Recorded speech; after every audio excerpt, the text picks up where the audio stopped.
I'll never forget that night. I was dragged, more accurately coerced, into a party I had no desire to attend. Lauren, my wife of 10 years, insisted I accompany her. "It's just one night, Trevor," she'd said, flashing that dazzling smile I once fell for. But as we ascended in the elevator to the 75th floor of that towering skyscraper in the city center, my gut twisted in protest. The higher we went, the more the oppressive ambience of pretension and opulence weighed on me. Stepping into the club was like entering another world, a realm of expensive alcohol, glittering chandeliers, and meticulously rehearsed smiles. Everywhere I looked, people were busy networking, their words coated with insincerity.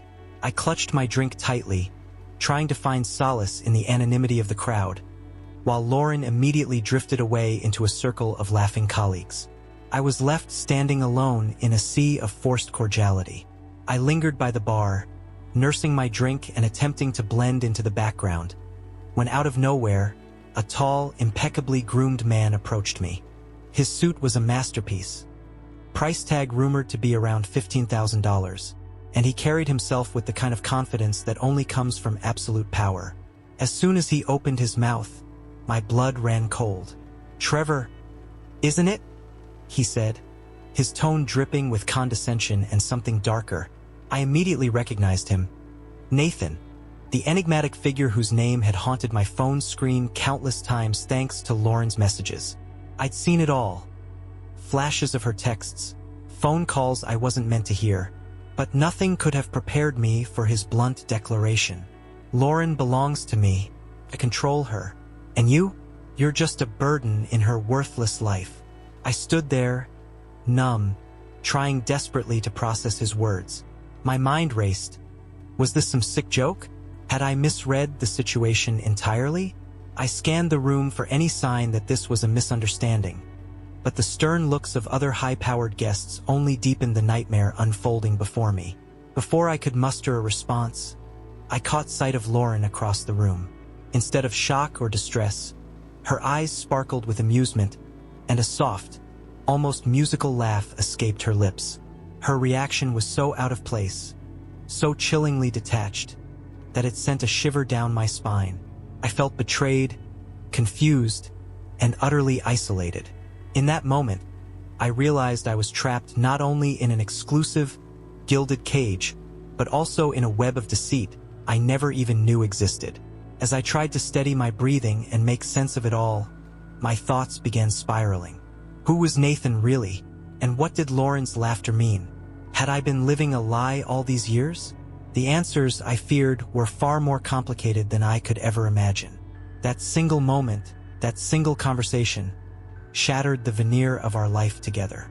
The party, with its shimmering lights and false smiles, suddenly felt like the stage for a cruel performance, one where every guest was playing a role, and I, it seemed, was merely an extra in someone else's script. I spent the rest of the night haunted by Nathan's words. Every time I glanced around, I felt as if eyes were on me, judging me, confirming that I was indeed a burden, an unwelcome remnant in the life of a woman who had clearly moved on. And Lauren? Her laughter echoed in my ears, a sound that promised revelations I wasn't sure I wanted to face. In the weeks that followed, I found myself obsessively replaying the events of that night, trying to find some thread of logic in the chaos. I began questioning everything: our marriage, the sincerity of her affection, and the true nature of the relationships we'd cultivated in our so-called social circle. Little did I know that this was only the beginning of a journey that would unravel secrets I had never even dreamed existed. Looking back now, I realized that night was the catalyst for a series of events that would shatter my world and force me to confront truths about love, loyalty, and the illusions we build around ourselves. And while I was left reeling from Nathan's devastating claim and Lauren's unnerving laughter, I had no inkling that this was merely the opening act of a far more twisted tale. A tale that would take me deep into the labyrinth of power, manipulation, and betrayal. I still sit here, writing this out on my Reddit journal, trying to piece together the fragments of a life that suddenly felt as alien as the elite world that had momentarily welcomed me. I'm left wondering if I ever truly knew the woman I married, or if I was too blinded by my own illusions to see the truth until it was too late. For now, all I can do is wait for the next twist in this unfolding nightmare, hoping that somewhere in the labyrinth of deceit, I might still find a way back to the man I once was, or at least learn the real story behind Lauren's laugh that fateful night. I can still feel the icy grip of betrayal tightening around my heart as I confronted Lauren in that dizzying moment. My voice, barely a whisper amid the pulsating bass of the club's background music, managed to ask the one question that had been clawing its way to the forefront of my mind. How long? I was trembling, not from fear, but from a cold fury that had been slowly building inside me since Nathan's declaration. Without missing a beat, Lauren looked at me with a strange mixture of defiance and detachment, and answered as if it were just another mundane detail of her life. 9 months. 9 months. The words reverberated in my ears like the tolling of a death knell. In that breath, every memory of our past, the anniversaries, the late-night conversations, the promises we once made, turned to ash. I recalled those once-cherished celebrations, the business trips she'd taken with her ever-present air of mystery, and suddenly every smile and every kind word felt like a carefully orchestrated lie. I stood there, numb yet calculating. My heart was pounding, but my mind was screaming clarity. I didn't let rage consume me all at once. I counted the seconds, each one a beat of retribution. With every tick, I felt the layers of betrayal peel away, revealing the raw truth of her deceit. My mind was a storm of emotions. Grief, anger, disbelief, and a steely resolve that whispered, "This isn't the end, it's just the beginning." Then, without warning, I did something I never thought I was capable of. I reached out and grabbed a glass of whiskey, an exquisitely crafted piece priced at an astounding $500, a symbol of the club's decadent excess, and with a fluid motion born of pure, unbridled fury, I smashed it against Nathan's face. The glass exploded in a flurry of sparkling shards, each piece a fragment of the life I thought I knew. Time seemed to slow as I watched the shards dance around his stunned expression, mingling with the spilled amber liquid that now marked the beginning of his downfall. The entire club fell silent, as if the universe itself had paused to bear witness to my moment of righteous vengeance. All eyes were on us, on me, standing amidst the chaos I had just unleashed. I could feel the weight of every stare, every gasp, and every whisper that snaked through the crowd. In that suspended moment, the veneer of civility and wealth was shattered along with that delicate glass, revealing the dark underbelly of our twisted reality. Nathan's face contorted with shock and pain, and as he tried to speak, I silenced him with a precise, controlled punch to his jaw. The force of my blow sent him sprawling to the floor, his expression morphing into one of stunned disbelief. I didn't have the time or the desire to let him muster any words. In that single, calculated moment, I made it clear that the rules of his dominion were over. I stepped back, my breath coming in ragged gasps as adrenaline and the bitter taste of betrayal mingled on my tongue. Around me, whispers broke out like wildfire, the hush of the room replaced by murmurs of shock and awe. I could feel eyes burning into me, a mixture of horror and admiration, as they processed the magnitude of what had just transpired. My mind raced with a myriad of thoughts. Was this truly what I wanted? Could this act of defiance set off a chain reaction that might finally shatter the facade of deceit that had ruled my life? The irony was not lost on me. In the pursuit of reclaiming my dignity, I had transformed into something I'd once despised, a person capable of violence, of crossing a line that separated reason from savagery. Yet, in that moment of controlled chaos, I felt an unfamiliar liberation, as if every dishonest smile, every whispered secret, every moment of neglect had finally found its reckoning. I surveyed the aftermath, feeling a strange calm settle over me, as though the shattered pieces on the floor were part of a grand, unspoken justice. I didn't wait for the authorities to arrive, nor did I care about the consequences that would inevitably follow.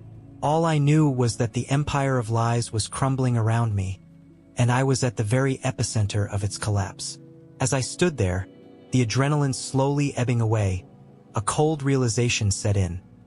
This was merely the spark that would ignite a much larger conflagration. The question that loomed now wasn't just about betrayal, it was about what came next.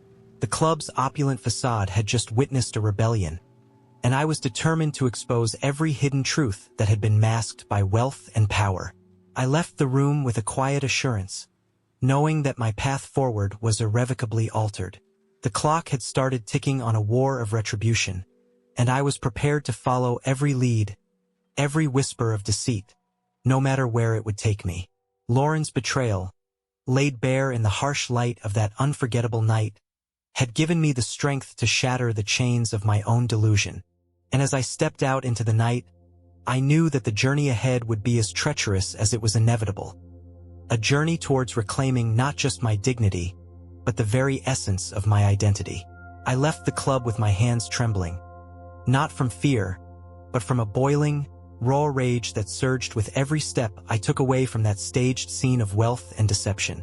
My mind was ablaze with images of shattered glass and Lauren's callous laughter. I needed answers, and more than that, I needed a plan. As I fumbled with my phone in the cold night air, I dialed Oliver's number. Oliver, my old friend and trusted confidant, had a knack for digging up corporate skeletons and scandals that even the most polished boardrooms tried to hide. When he picked up, I didn't waste time on pleasantries. I said in a clipped tone, "Lauren and Nathan." There was a pregnant silence on the other end of the line, a moment where the weight of what I just revealed seemed to sink in. Finally, Oliver's steady voice broke through the static. "Give me 2 hours. 2 hours." I knew exactly what that meant. The wheels were already in motion for exposing everything that had been hidden behind the curtain of Lauren's lies. And as much as I wanted to lash out further, I had to bide my time.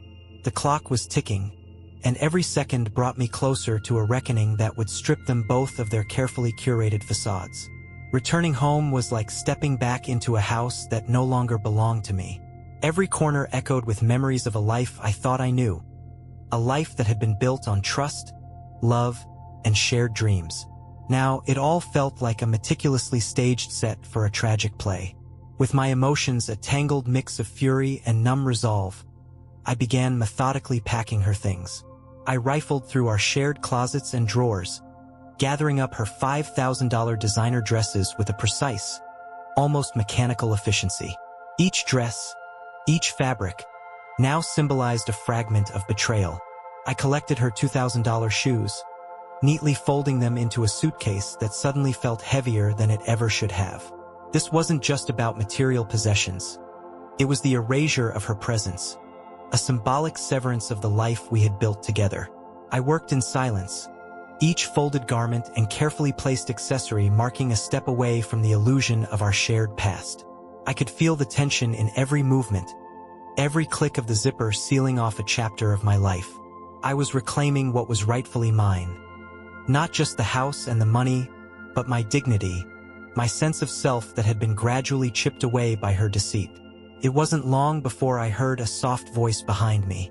I turned to see Lauren standing in the doorway, her eyes wide with a mix of shock and irritation. The sneer that had once colored her tone was gone, replaced by a brittle, frustrated exasperation. "You have no right," she snapped, her voice echoing in the silent room. I met her gaze calmly, my eyes devoid of the tumult swirling within. With measured precision, I replied, "This house is mine, and the account you were withdrawing money from, you don't live here anymore." My words hung in the air like a final verdict. The fury that had driven me all evening seemed to crystallize into a cold, unyielding resolve. I wasn't just reclaiming my property. I was erasing the remnants of a betrayal that had consumed me. In that moment, the boundaries of our former life dissolved. There was no room left for excuses or desperate pleas, only the harsh reality of consequences. Lauren's face twisted in disbelief, and for a fleeting moment, I saw something in her eyes that resembled regret. But it was too late. The damage had been done, and the dominoes of our shattered trust were already falling into place. I could hear the distant hum of the city outside, indifferent to the chaos unfolding within these walls. A stark reminder that life moves on, regardless of personal tragedies. As I zipped up the suitcase, sealing away her belongings and the memories they carried. I couldn't help but feel that I had taken the first definitive blow against the life she had constructed. A life built on manipulation, lies, and a betrayal that cut deeper than any physical wound. The calm determination in my voice as I declared her eviction from both our home and our shared accounts was more than a dismissal. It was the beginning of an irrevocable transformation. In that moment, I realized that the journey to reclaim my identity had truly begun. I was no longer the naive man who had trusted implicitly, nor was I the broken shell left in the wake of betrayal. I had become someone who would stop at nothing to unearth every secret and expose every falsehood. And with Oliver's promise echoing in my mind, "Give me 2 hours," I knew that the next chapter of this twisted saga was already in motion. The house, now silent and heavy with the weight of its history, bore witness to the first irreversible act in my quest for truth and retribution. I closed the door behind me, not out of resignation, but with the resolute understanding that some lives, once shattered, could never be pieced back together. And as the minutes ticked by, I braced myself for the storm that was about to break over us all. I could practically feel the tremor in the air, even from miles away, as Lauren's phone buzzed incessantly with a notification that would shatter the last vestiges of control she thought she possessed. I was still reeling from the chaos at home, packed suitcases, clipped words, but as the news broke on the screens and whispered through the corridors of power, the true scope of the betrayal began to unfold. It was as if the universe had conspired to deliver a final, crushing blow. Lauren's face turned pale when she read the message. The notification itself was clinical in its brutality. Lauren Baker is under internal investigation for possible financial misconduct. Undeclared benefits from her boss, Nathan Stewart, have been revealed. I could picture her, hunched over in her high-rise office, her manicured fingers trembling as she reread the message over and over, desperately hoping that maybe, just maybe, it was a mistake, that if she stared hard enough, the words would rearrange themselves into something less damning. The room, once a safe space of glossy reports and hushed conversations, now felt like a hostile arena where every paper and every screen conspired against her. For her, this wasn't just a setback. It was a career-destroying catastrophe. The carefully constructed facade of control that she had maintained for years was now crumbling beneath her. She had always thought she was the master of every situation, the architect of every move she made in the corporate world. But as that message sank in, a cold, creeping terror began to seep into her bones. Before she could even begin to process the fallout, another message flashed on her screen, this time from Nathan.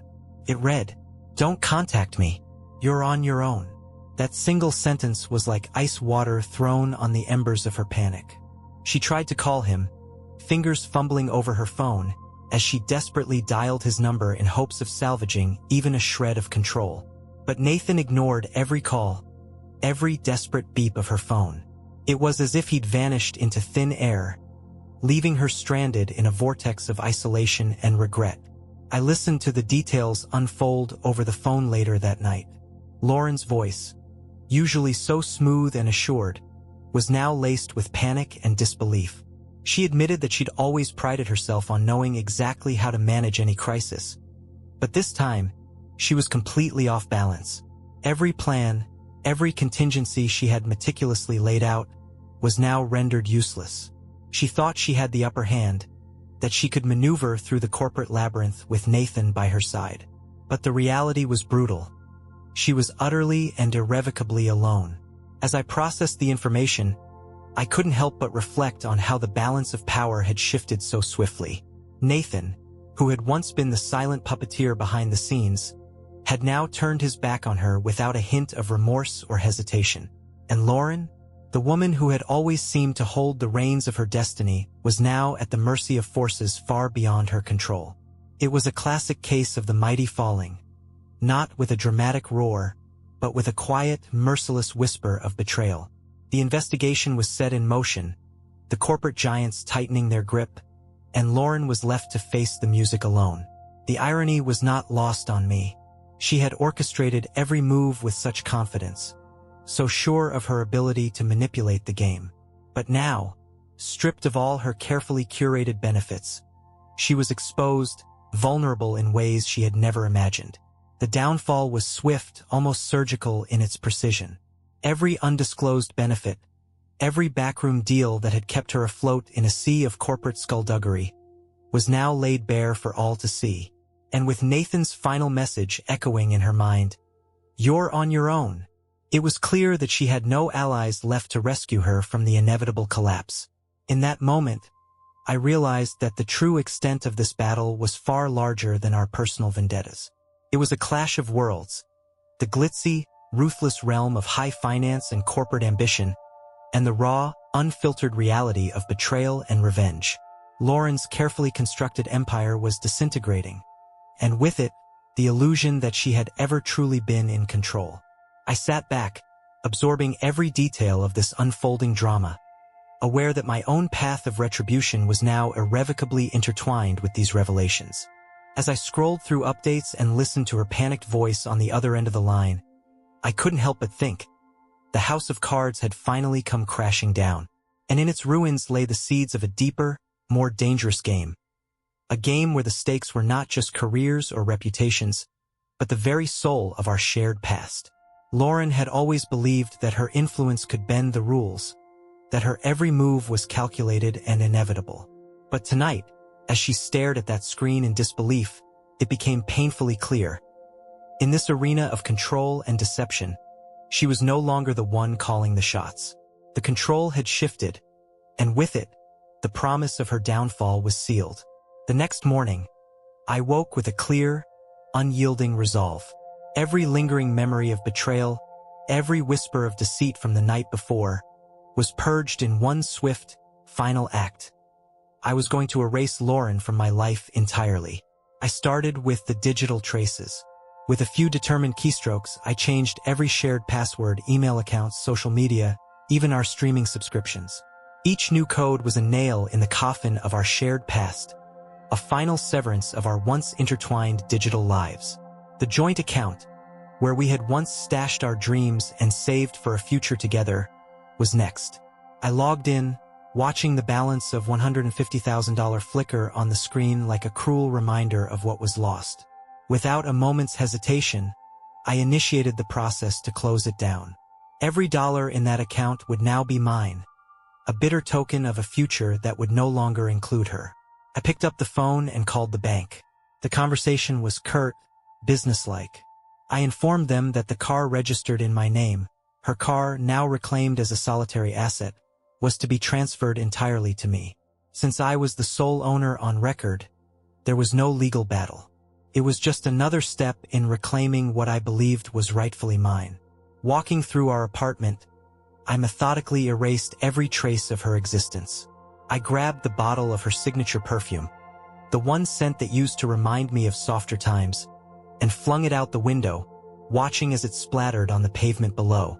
I found a box of her photographs, memories captured in glossy prints, and in a surge of resolve, I lit them on fire. The crackle of burning paper was the sound of our past disintegrating, piece by piece. Her jewelry was next. Every bracelet, ring, and necklace that had once adorned her, symbols of our shared history and her vanity, was thrown out into the trash, destined for oblivion. The apartment itself bore the scars of our unraveling life together. Even the rent had been transferred solely into my name. Every detail, every transaction, had been set to ensure there was no lingering connection between us. As I sat there, surrounded by the physical remnants of our shattered life, the phone began to ring. I hesitated for only a moment before answering, and on the other end was her voice, raw, broken, and laced with desperation. "Trevor, I have nothing left," she sobbed, the words tumbling out in a torrent of regret and disbelief. Her voice was a far cry from the confident tone she once wielded like armor. Now, it was little more than a plea in the aftermath of her collapse. I listened, my heart hardened by the cold clarity of what needed to be done. Every memory of betrayal, every piece of manipulation she had spun around me, now justified this final severance. Without a hint of remorse, I replied, my voice steady and detached, "That's your problem." Those 4 words hung in the air, final and unyielding. In that moment, I was no longer haunted by the ghost of our shared past. I was stepping into a new life, one defined by my own rules and free from the venom of her deceit. Every piece of our shared history had been dismantled, every asset, every memory, now mine alone or banished into oblivion. I sat in the quiet of the morning, the apartment eerily silent, and felt a sense of cold liberation. The process was complete. Lauren Baker was no longer part of my world. It was as if I had erased an entire chapter of my life that had grown too painful to read. There was no more hope for reconciliation, no chance for redemption. The collapse had been absolute. In that stark moment of clarity, I understood that life would move on without her. I had taken back control, not through acts of explosive vengeance, but through deliberate, irreversible actions. My heart, once heavy with betrayal and loss, now beat with a steady rhythm of determination. The past was burned, the accounts closed, and every tangible remnant of her existence was now either mine or gone forever. As I stood there, I knew that while she might have nothing left, I was left with the unsettling freedom to rebuild my life on my own terms. And in the silence of that new beginning, I realized that sometimes the most potent revenge is simply to walk away and let the ruins of the past fade into the darkness where they belong. The phone rang just as I was trying to catch my breath after the relentless whirlwind of yesterday. I knew there was more to come. When I picked up, Oliver's familiar, gravelly voice came through, laced with a hint of triumph. "Nathan in deep S," he announced without any preamble. His tone was almost celebratory, as if delivering the punchline of an elaborate joke that had finally reached its climax.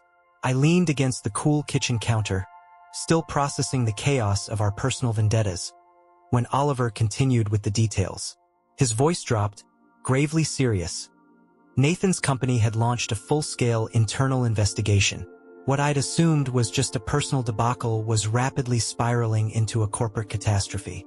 It turned out that Lauren wasn't Nathan's only secret asset. There was a pattern, a trail of broken trust and shadowy transactions involving several other women. Nathan's meticulously guarded empire of manipulation was unraveling at an astonishing pace. Oliver's report painted a damning picture. Nathan's accounts were under a rigorous audit, his financial dealings were now open to scrutiny, and, as if that weren't enough, he was suspended from his position pending the investigation. Even more shocking, his wife, yes, the same man who prided himself on his absolute control over others, had already filed for divorce. By lunchtime, he'd lost almost everything he had painstakingly built. The power, the money, the influence, gone in what seemed like a heartbeat. I couldn't help but let out a dry chuckle, my tone wry as I said, "That was quick." It was surreal to think that the architect of so many manipulations and betrayals was now facing a reckoning of his own making. Every whispered conversation, every offhand remark he'd used to dismiss concerns, was now coming back to haunt him. The man who had once commanded rooms with an air of untouchable authority was now reduced to a cautionary tale of hubris and deceit. Oliver's laughter followed, light and mirthless. "I like efficiency," he said. There was an undercurrent of irony in his words, a nod to the swift, unrelenting justice of fate. It was as if the entire system had finally aligned against Nathan, exposing the rot that lay beneath his polished exterior. His network of lies, carefully constructed over years, was crumbling under the weight of its own corruption. Listening to Oliver, I felt an odd mix of vindication and melancholy.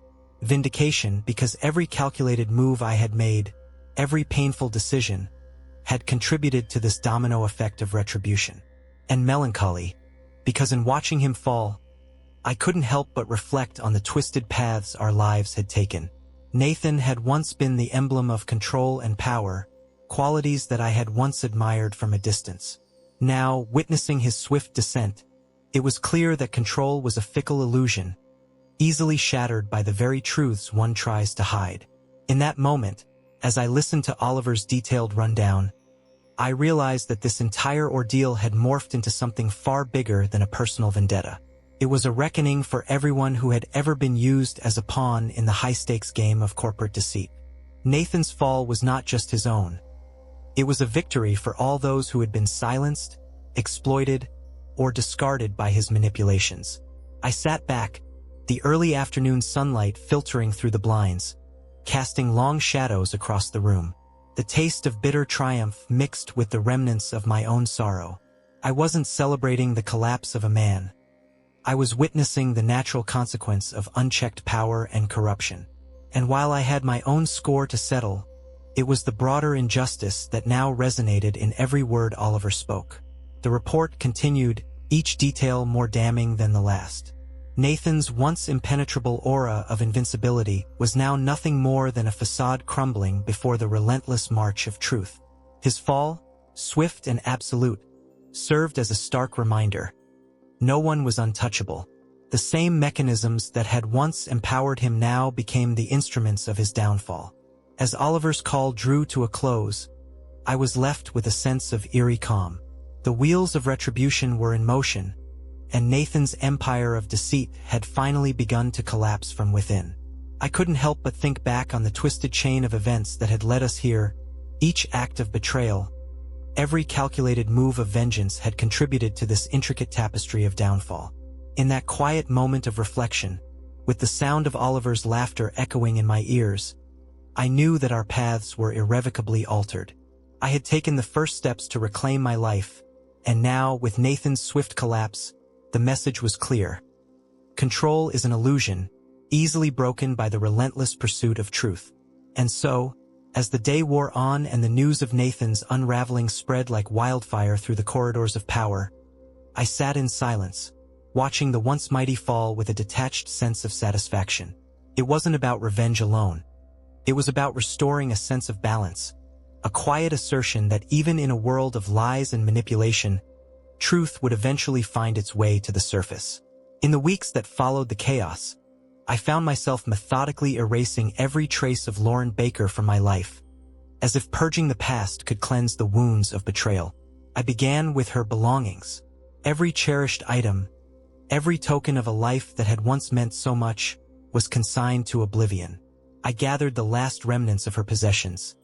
The scarves she adored, the letters I'd once treasured, even that one coffee mug that still lingered on the shelf, and threw them away without a second thought. With each discarded item, I felt a small piece of our shared history dissolve. The next morning, I changed the locks on our apartment. Every key that once fit the door of a home that we had built together was now replaced. It wasn't just about security, it was symbolic.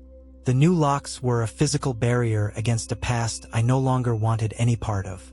I meticulously scrubbed every surface of the house, erasing not just her presence but every reminder of what we once were. The apartment, once filled with memories, was transformed into a blank slate, ready to host only my future. I sat down at my computer and deleted her number from every device I owned. With one final click, all digital echoes of her were expunged. I purged our shared contacts, our joint accounts, even her name from the folders that still held remnants of a life that had once been our joint venture. It was a ruthless, calculated act of finality. A severance so complete that even my subconscious would have a hard time recalling her face. That evening, I stepped out onto the terrace. The city lights spread out before me like a promise of a new beginning. I poured myself a glass of whiskey, its amber liquid catching the glow of the neon skyline. I sat there, savoring the silence and the taste of liberation. For the first time in what felt like an eternity, I was entirely alone, and that solitude was, oddly enough, comforting. Every sip was a toast to a future unburdened by past deceptions, a life reclaimed on my own terms. Just as I was beginning to relish this newfound freedom, my phone rang. The screen lit up with an all-too-familiar name, Lauren. My heart skipped a beat for a moment, an echo of what once was, but then I paused. I stared at the screen, feeling the weight of all that had happened, and in that split second of hesitation, I realized that no part of my life belonged to her anymore. Without a second thought, I turned the phone off. As the silence settled back around me, I took another long pull from my whiskey and allowed a small, satisfied smile to cross my face. It was over, completely, irrevocably over. The game had ended, and all the pieces were now firmly under my control. In the quiet of the night, with the city as my silent witness, I embraced the finality of it all. The past, with all its lies and betrayals, was nothing more than a distant echo, fading into the darkness. Game over.